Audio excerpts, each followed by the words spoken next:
Thank you. Thank you for sitting here. Thank you for staying. This is going to be the best panel, actually, if in case you didn't get that memo. So, yeah.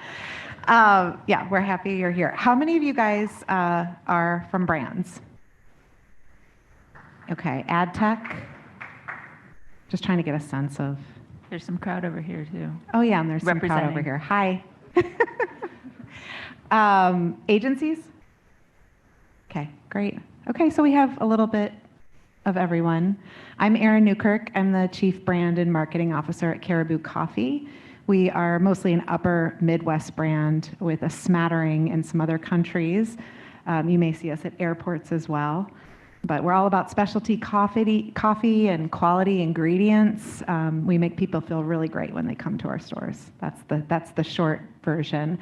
I'm so excited to be on stage with Andy, Darin, and Melinda. Really, really smart humans. And we are here to talk to you today about 2024 predictions.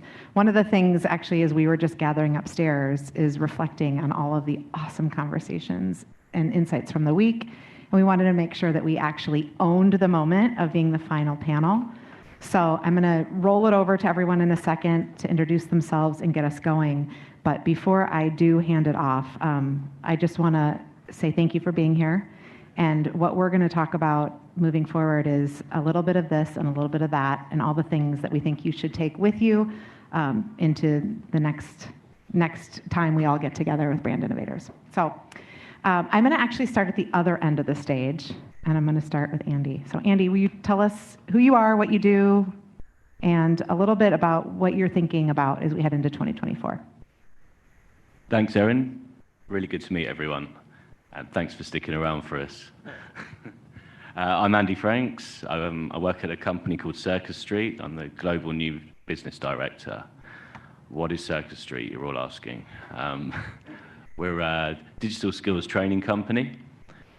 We work with our clients to help future-proof their businesses, their teams. We work with marketing teams, we work with commercial teams. We work across all functions of our clients' businesses to improve capability, which is aligned to ongoing business objectives, growth objectives, marketing objectives. And the great thing about our programs, they're accessed online. So means that we can run programs at genuine scale globally. I'll hand over to Darin. Yeah, Darin, Thank next. you. Darin Leach, the AVP of Strategic Sales at TextNow. TextNow is the largest free mobile carrier service here in the US with 10 million monthly active consumers leveraging our platform for free mobile carrier service, phoning, calling, texting, etc.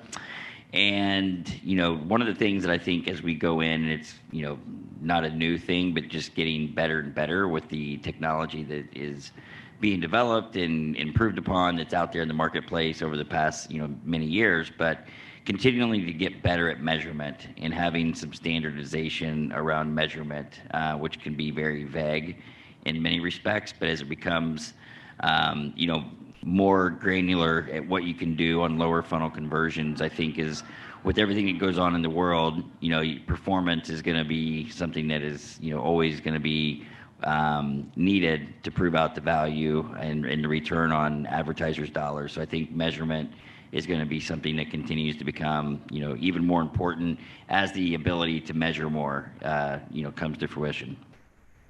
Great. And Melinda? Hi, I'm Melinda Hahn-Williams. I'm the Chief Data Scientist at Dstillery.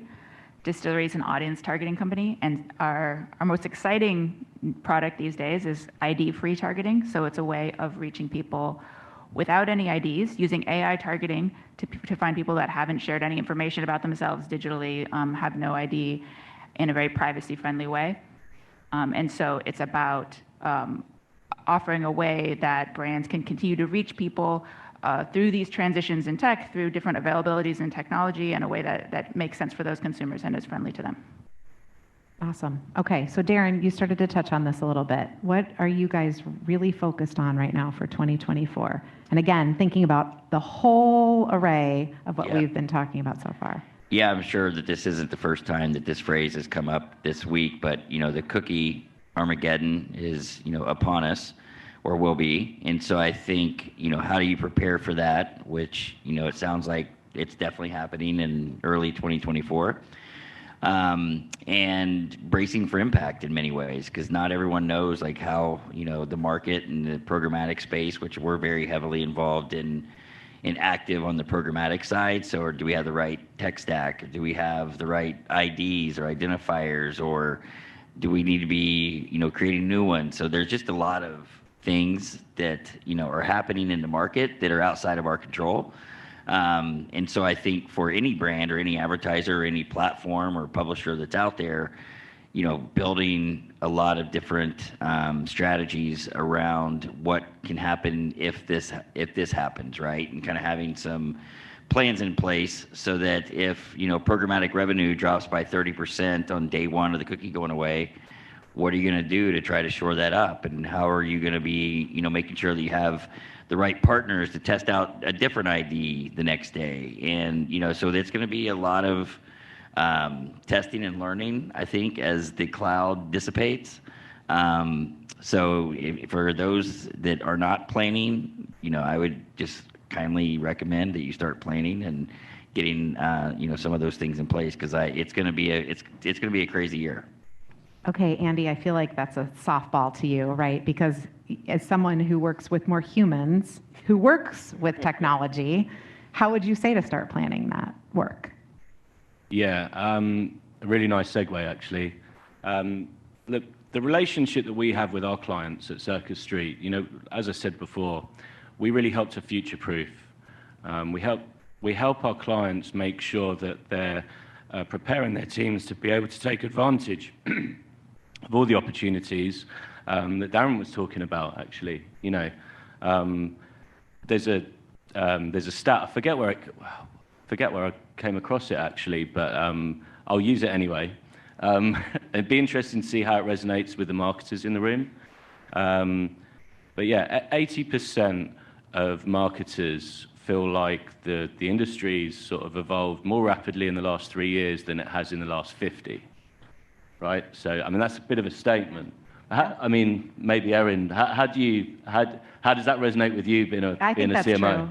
Actually, we were just talking upstairs about how much just this week I've learned, and Melinda, you stole the show with your phrase. What do you think about Gen AI as we talk about this? You don't have to go deep into it, but what did you say? It's become the drinking game. It has become the drinking game. But yes, to your point, I think it's changing so rapidly, and it's like we all looked up over the crisis of COVID and some of the planning that went into that, and then the planning that we had to actually get out of because of that, and then re-engage, and all the moving back and forth, right? So I just think it's more than ever, it's just rapidly changing. Yeah, so obviously I agree. The other way of looking at future-proofing is, it's being proactive. If you're preparing your teams for what's coming, and obviously we live in a world where it's dictated by digital, right, and how technology is evolving so quickly. So if you're sort of future-proofing your teams to be able to prepare for, market changes, how the industry evolves, go to bed one night, wake up the next morning, things are very, very different, right? Yeah. So you can be really proactive in future-proofing your teams. What that has is, going back to the challenge that we're talking about for marketers, maybe not feeling, suitably prepared for all of the change that's happening. The businesses that are doing it well, they're benefiting, right? So, talk about the war for talent, right? If you're investing in your people, then ultimately you're increasing the chances of retaining your top talent, and actually you're increasing the chances of being able to attract new talent as well. And that's a really, really important thing, and it's a position that we occupy with our clients who take it very, very seriously. Give us like an insider-only brand innovator tip on how we can actually go home and tomorrow or Monday do something to future-proof our teams. Well, maybe before you start thinking about your teams, think about yourself. Being inquisitive, driving that culture within yourself that you can then, share with your teams to want to learn. and we haven't talked about this, but actually, so the CMO of MasterCard, Raja Rajamathan, he released a book. He wrote it during lockdown. It's called Quantum Marketing. It's a really good read, and I don't get any rewards for plugging it, but he talks about the modern day marketer having to completely, having to continue to want to invest in their own development. And the moment you stop doing that, you start becoming obsolete and less effective in what you're doing. And I think that's really, really key. Obviously, if you can take that mentality and encourage that culture of learning across your teams, then actually collectively, there's huge gains to be had. Awesome. Thanks. Well, and Melinda, I mean, on the subject of future proofing, I know that you are not in the business of humans. I mean, you are in some way, shape, or form, but not the same way that Andy is. But what kind of data are you sorting through in your world? Yeah, I mean, I think a really important thing to think about as we enter a transition like this is just to stay focused on real brand goals, like on how do you actually grow your brand. And especially, I mean, I'm very in the world of digital marketing, and we know there's all these KPIs that become hyper focused, and we've learned to tune them and optimize them. And all of those things, to the extent that they're useful because they're tuned to today's world and today's ecosystem. So when a transition happens, when cookies go away and there's all these new alternatives, all of those KPIs will completely break. And so if you haven't done your homework in terms of what you're going to do during that change, you're going to be optimizing towards the real things. Your ROI is going to plummet. And so it's important to think about, okay, what are the actual goals? Like, how do I grow my brand? One thing that I think is weirdly missing, like I know there's going to be this big transition. People are going to do something. There's alternatives out there. People are going to jump to them. The part that I've found weirdly missing from that conversation is how available are those solutions going to be when you use those alternatives? What's the actual like availability of inventory with those solutions, and what does that do to cost? And then what does that do to your brand growth? What it costs to acquire a new customer at the scale you need? And so it's important, just as you're figuring out what direction to do and what you're looking for, to always kind of keep your eye on the prize and think about the actual business goals, not just all of the KPIs that we're optimizing to on a daily basis. I think it's interesting. I was talking to some folks from Brand Innovators earlier, and they were talking about one of the upcoming events that's going to be all about brand purpose and refocusing on brand purpose. I know that's been an ongoing thread in this conversation too, right, throughout the week, around the fact that we're all getting really good and smart about all the available technology out there, but what are we actually doing to get back to the roots of our brand? And so, Darin, I mean, you talked about that a little bit. Will you talk a little bit about how you're working with different brands and marketers to get back to the purpose of their brand? Yeah, thank you. So, TextNow is an interesting publisher because we have like a B2C side that is going out in market and advertising the service as a free mobile carrier service. But then on the B2B side, we work with major advertisers who keep that service free through the ads that we run across TextNow. So I think with the advertisers we work with, it's becoming more and more focused on lower funnel performance. So while we do a lot of branding and awareness campaigns through programmatic, we still have some unique capabilities to do like lower funnel engagements, and those are different than what they're doing. Like the marketing teams that we work with, they've never really done like a sponsored text through a partner like us before, because there's not a whole lot of TextNows outside of like AT&T and Verizon and T-Mobile, but they don't have advertising on it, right? So we have this unique platform, and so going back to the brand, we have to educate and really, because they're so trained and the agencies are so trained at just buying the mass products that are out there. And so when you try and do something unique in it's not necessarily sophisticated, but something different and unique, you have to have the conversation about with the brand team of, is this the right way that we want to message with the consumer to try to get them to do something on our behalf, whether it's McDonald's or whether it's one of the brands within Unilever, et cetera. So we're very performance focused, but yet we're unique to a point where we have to, make sure that we have those conversations with the brand teams to make sure that everything kind of checks off all the boxes that are important to them. Yeah, I love it. Okay. You guys all have questions? I'm sure you do, right?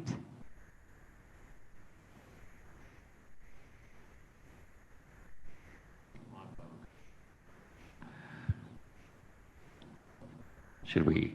We have more to say, so don't get me wrong. We're not like, oh yeah, go ahead. Yeah, hi. Hi.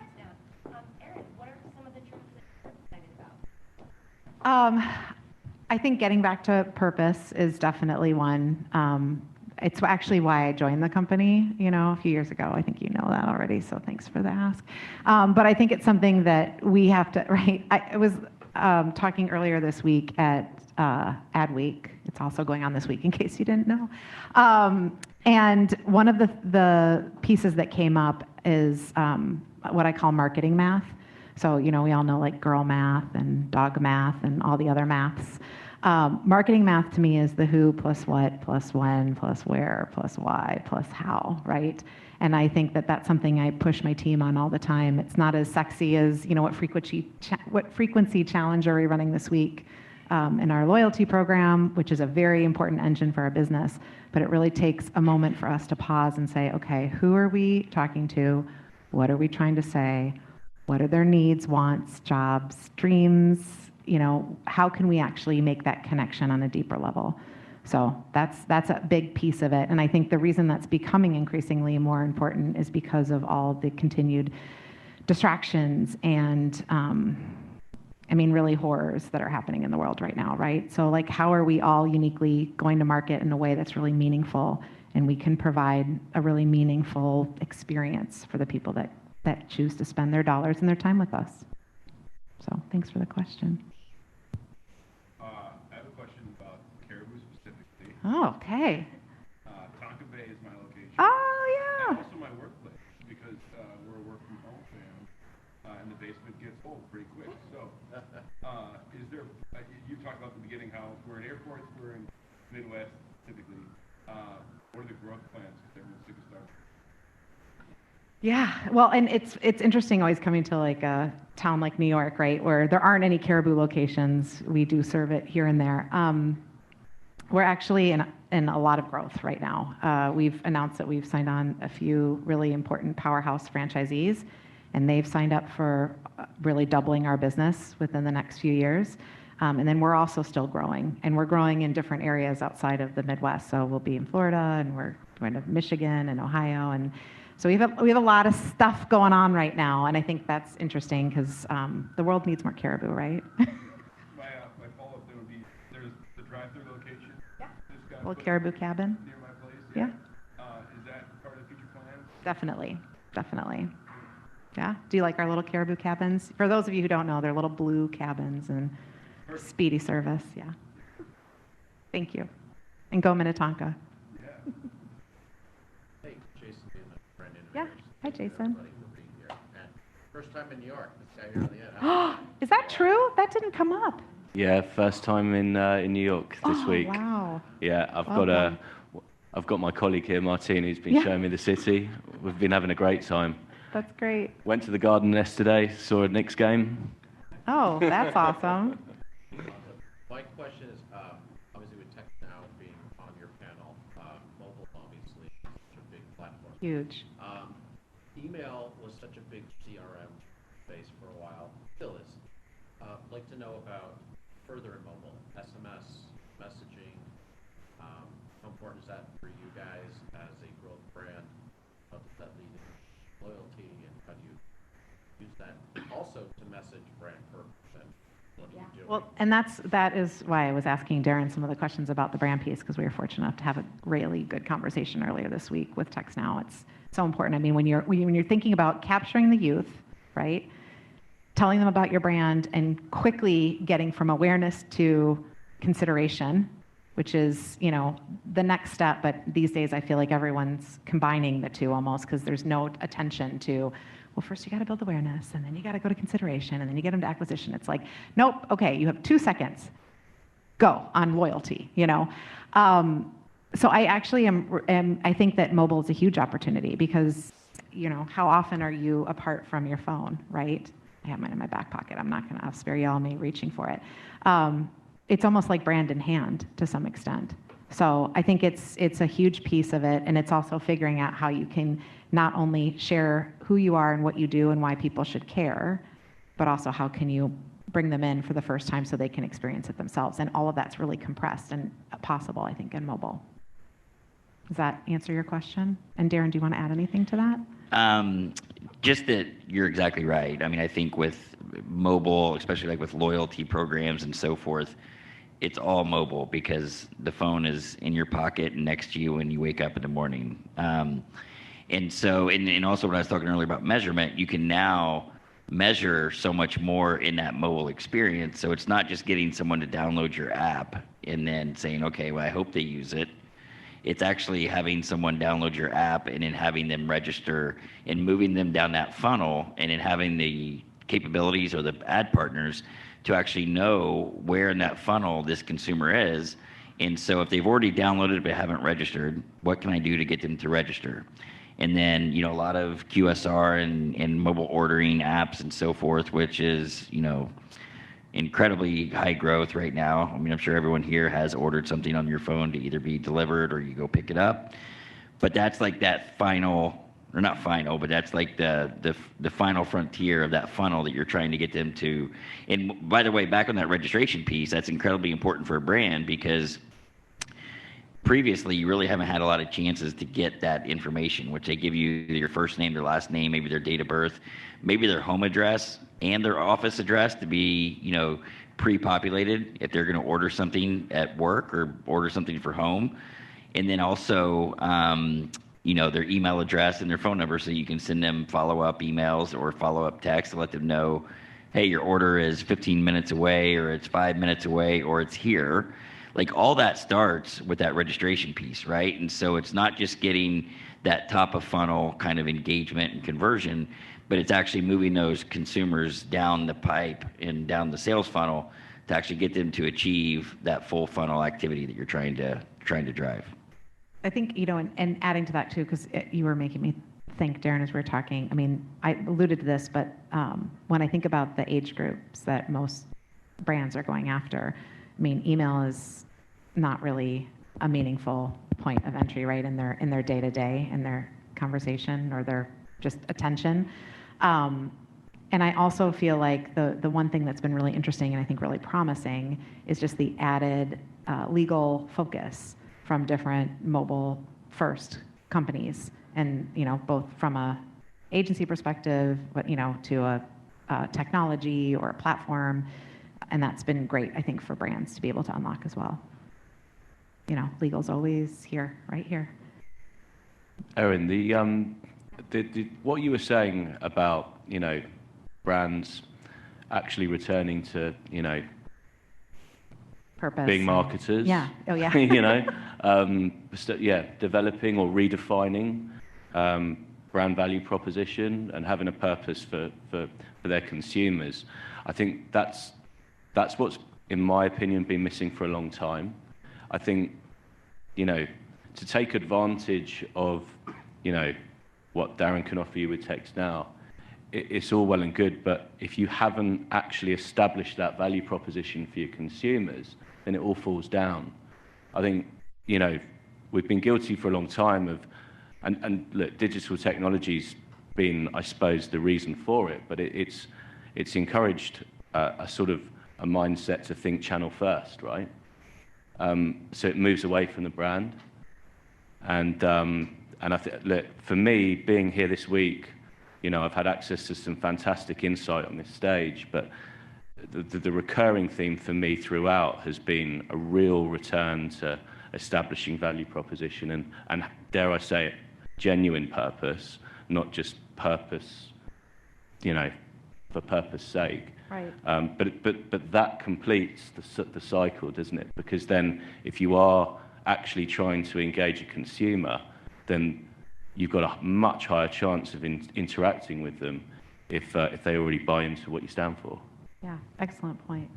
Melinda, what has been your big takeaway before we go to I don't even know how much time. Are we at time? Question. Okay. So, yeah, all right. so I would love to know Question from each first. of you, with all the changes that you've talked about, if you had to say what was like the most important skill set or education that any marketer would need or should need, whether it's, customer experience, data, all the stuff you talked about with personalization. Like, what is, if you had to say one skill in 2023, 24 that a marketer would need, what would it be, and what do they need to do to get there? Okay. Who wants to take that one first? The one skill. I don't know if it's a skill, maybe an approach. Testing new partners and being curious and having a curiosity, because we all look at the Lumascape and a lot of buyers are still buying the top 5 on that Lumascape. And there's a lot of innovation happening outside of those 5. And so maybe some curiosity and going out and testing new partners. Yeah, I agree. I don't think it's a skill. I think it's a mindset. Being open-minded, not having your head in the sand, not ignoring what's happening. If you have that mindset, then, testing, learning, but you're going to position yourself or your brand in a much better way to take advantage of opportunity. Yeah, and if I could build on those points, really to see it as opportunity, right? Everything's changing, you have to change, and that's actually to your advantage. You have the opportunity to improve what you're doing, and if you're willing to look at it as an opportunity. And one thing it's interesting is to hear you guys say all of this, because I think curiosity, connectedness, and creativity are my top 3 always for those 3 things. But I would add to that you almost have to really day part your day, time block, and plan it on your calendar to to give yourself that time for curiosity and testing and everything else. And don't wait for it to happen, because no one's going to give you the opportunity to think. You're going to actually have to carve it out. Anything else? It's a great final question. Thank you. Any more questions? Well, thank you, guys. Thank you. Thanks, everyone. Thanks, everyone. Cheers. Thank you.